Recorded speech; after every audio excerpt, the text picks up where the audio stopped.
I tell you something. At times, I go to church to give thanks to God for the honor and privilege of making me an Igbo man. You know why?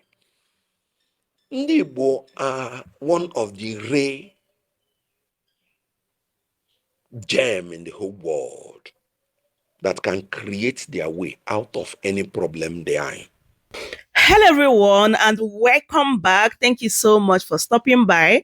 So, my people, finally, Kenneth Okonkwo has replied to Wike, who said that he is not an Igbo man. Just as I said before, that it is high time for Igbos to let this kind of people go. Like, we don't really need Wike. Wike is a troublesome someone. So, even if he said now that he is an Igbo man, is only going to bring problems, honestly. So any tribe or any person that said that he don't want to be identified as Igbo person, like, we should let them go, honestly, because dragging this matter to this long is not going to yield any result. So let them go. If you want to become an Igbo person, if you don't want, okay. Oh. So why I'm bringing this for you to hear Kenneth Okonkwo's opinion concerning what Wike said. Just take a listen. What do you think about the FCT minister, Yes Wike, denying his Igbo ancestry?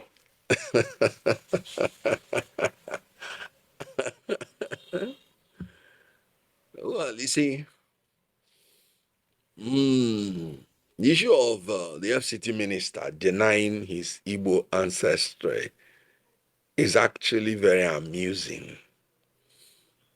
I've seen the FCT minister, for instance, raising his hand and vowing during the presidential primary of PDP that whoever emerges from this primary as the presidential candidate, that I vow to support the person.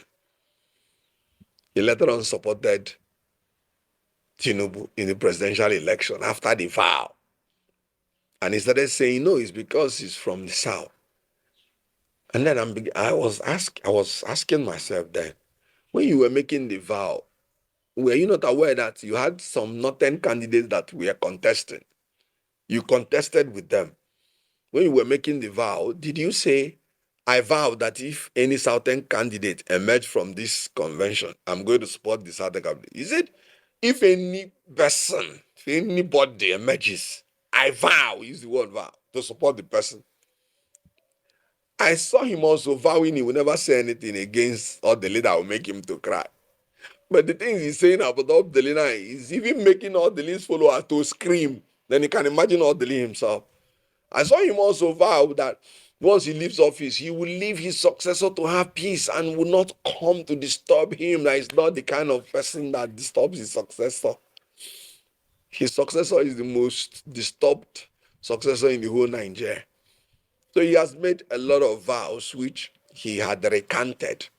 So if you don't like what the FCT minister is saying, just be patient. He will soon change. But let me talk about the issue of ancestry. Nobody chooses where he comes from. It's God that determines where you come from. That is one. Then secondly, the basis of nationhood from the ancient time is language. If you recall the Bible from the Tower of Babel, when God wanted to create nations out of the unipolar world, then he said, let us go and scatter their language. So when God did it, you discover that people now who understood each other, what they were speaking, now aggregated and became part of one nation. So it is language that determines your nationhood. Ikwere is Igbo, 100%. Ikwerego na Chineke dị mma. Ikwere. Wike means Wike, because in Igbo land, some dialects use the word Wike. If you remember, the former Senate president is Adolphus Wagbara. So it's dialectical. Nyesom is Igbo. So by virtue of language, Ikwere is Igbo.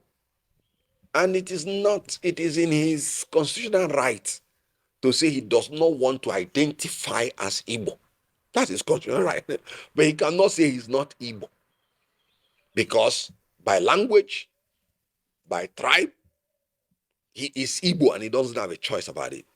And again, if a Wike that is just a politician talks about Igbo, and the president of Ohanese, who happens to be an Ikwere man, Senator Azoka Mbata, talks on what concerns Igbo, and then Wike's own political leader, who is Fubara, because the PDP concern is very clear. Once somebody is a governor, he is the leader of the state. If Fubara had welcomed Senator Azoka Mbata as the president of Ohanese, who is from Ikwere, I would rather believe these people because they have the political and cultural right to say where Ikwere people are from. And then from their language, Azoka, the back is strong. It is pure Igbo. However, like I said, it is a man who has complex that is even making his nationality an issue. I tell you something. At times, I go to church to give thanks to God for the honor and privilege of making me an Igbo man. You know why? Ndị Igbo are one of the rare gem in the whole world that can create their way out of any problem they are in. After the war, they were given 20 pounds. Before 10 years after the war, they are already the richest wherever they are, adding value, creativity. 22 years after the war, we were already creating living in bondage in Igbo, somewhere in Lagos, that has started in Hollywood, that is ranking about the second now in the whole world. Creativity, which is a gift from God. Before the war, you always hear about Igbo man. An Igbo man will sit down, and whenever he has any issue, he creates his way out of the problem. Do you know that since the Igbos were purged out of the civil service of Nigeria, out of the leadership from the highest quarters, Nigeria has never recovered from it.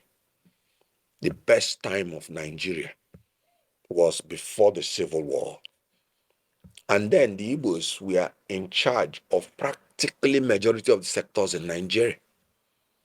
So what I'm telling you is that I thank God. I always ask God, what have I done for you to give me the privilege to be an Igbo man? And you can see it because he has given me all the faculties, mental and physical, to survive without governmental assistance. Pure creativity. So Ndị Igbo are not looking for people to be Ndị Igbo. Ndị Igbo are already grateful to God that they are made to be Ndị Igbo. Ikwere people are the ones who rightly identified themselves as Igbo, rightly indicated interest to be president of Ohanese, and Ndị Igbo from the southeast, knowing that they are our brothers. One thing you can't find in the DNA of an Igbo man is segregation. No, because by nature he's a traveler, he is a trader, and these two natural traits demand that you welcome everybody from wherever they come from. I'm sure that even if Yoruba and Hausa want to say they have become Igbo tomorrow, Igbos will still accept them, and all of us will be one. That is just it. So when you say Wike is saying, don't be surprised if you go to him privately, with his voice. No, when you're walking about Igbo, you can believe Igbo, you can blow Igbo. You're happy here politics. You want to know you have politics, you can blow Igbo. Happy here. You'll be surprised, that's what he will say. So Wike is Igbo, or let me say Ikwere is Igbo, but Wike has the right, just like he has done before, to say he does not want to identify as Igbo. That's his fundamental human right. But if you don't like it, just be patient. He will soon change. Ekari aburo onye Igbo. I hope you truly enjoy watching. As I bring this update to you guys, please subscribe if today is your first time. Turn on the post notification so that anytime I upload a new video, you'll be notified. Share the video to your friends and family and give this video a thumbs up as well so that YouTube will recommend it to other people to watch. Thank you so much for watching. I will see you guys in my next update. Goodbye for now. Welcome to Shamra Seniors TV. Call off it.